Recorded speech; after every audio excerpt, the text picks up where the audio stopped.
This is part 4 of my series of making every single chess piece from a standard chess set.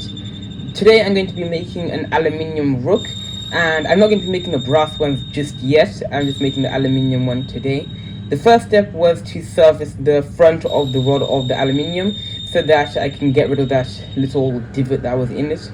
And then I started to surface it, the exact length of aluminium that I needed, and then I got it to the desired diameter. I then started to taper turn it with a 7-degree angle and started shaping and sanding it down roughly. This was quite a basic step, and I actually love working with aluminium because it's really soft.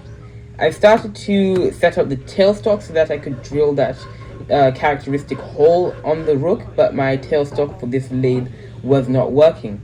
So I had to scrap this lathe and go onto my other one because the tailstock was working a bit better.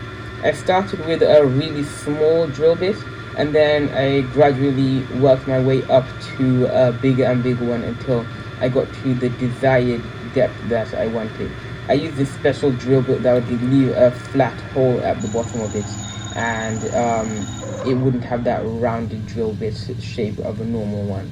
Then I just sanded it down and I started to remove it from the rest of the rod, and that is it.